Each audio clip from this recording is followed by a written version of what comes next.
Vacancy आई है Hindustan aeronautics limited में, जिसे हम शॉर्ट में HAL बोलते हैं। ये एक नवरत्न पब्लिक सेक्टर अंडरटेकिंग है अंडर मिनिस्ट्री ऑफ डिफेंस।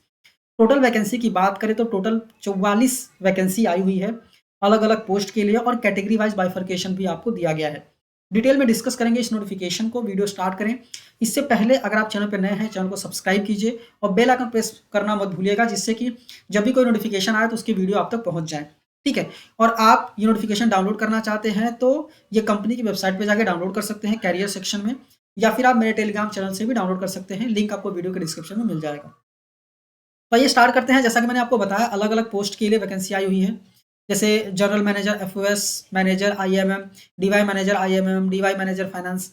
ठीक है। तो अलग अलग पोस्ट के लिए यहाँ पे आई हुई है। यहाँ पे ग्रेड्स भी लिखे हुए हैं। ठीक है, कौन से ग्रेड के लिए आई हुई है। जैसे यहाँ पे 2 से स्टार्ट है, 2, 3, 4, 5, 6।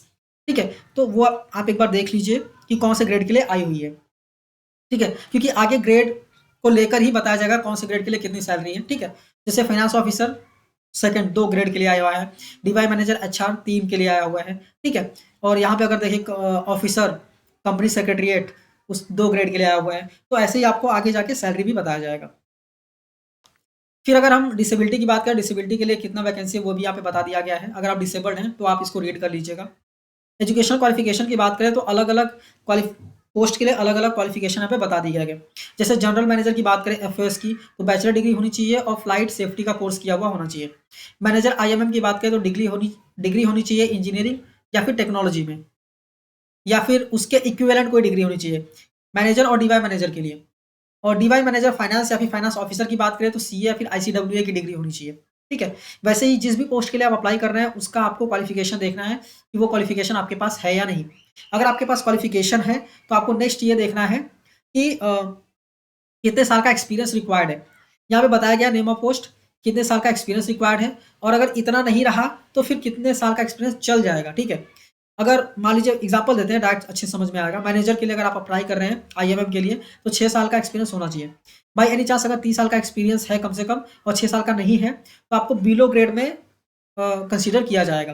ठीक है। वैसे ही आपको एक्सपीरियंस देख लेना है। जितना एक्सपीरियंस मांगा गया उतना एक्सपीरियंस कम से कम आपको होना चाहिए।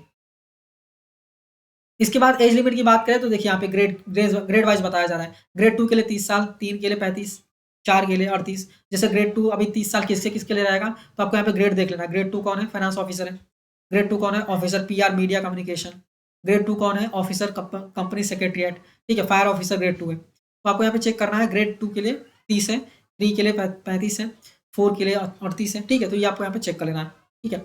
इसके बाद मान लीजिए एज भी ठीक है, कोई दिक्कत नहीं है। अपर एज लिमिट भी डिसाइड कर दिया गया, जैसे SC ST के लिए 5 साल और OBC NCL के लिए 3 साल। फिर अगर आप डिसेबल्ड हैं तो SC ST OBC NCL है तो आपको 10 साल का एज का बेसिकली रिलैक्सेशन मिलने वाला है। इसके बाद रेम्यूनरेशन की बात करें तो ग्रेड 2 के लिए 40 बेसिक रहेगा, 40 से 140 का पे स्केल रहेगा। ग्रेड 3 के लिए 50 से 160 का रहेगा। ग्रेड 4 के लिए 60 से 180 का रहेगा। ठीक है। यहाँ पे एनुअल इंक्रीमेंट भी 3 साल मतलब 3% आपको मिलने वाला है। इसके बाद फीस की बात करें तो 500 रुपये फीस लगने वाली है।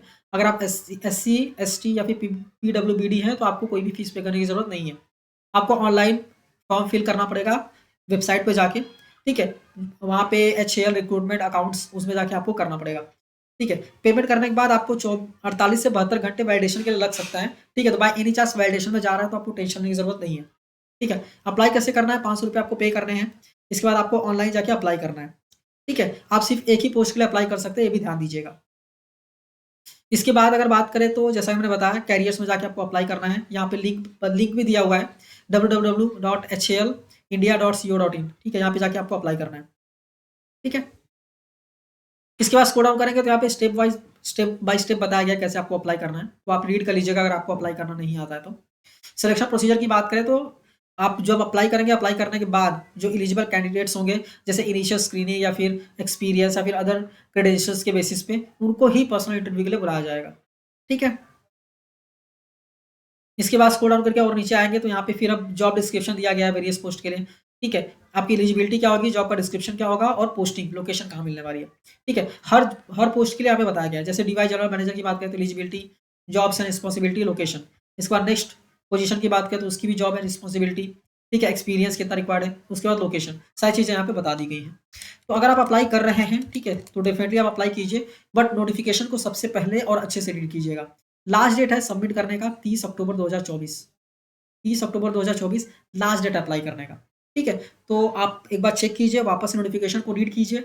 अगर आपको लगता है कि आप एलिजिबल हैं अप्लाई करने के लिए, तो आप अप्लाई कर सकते हैं।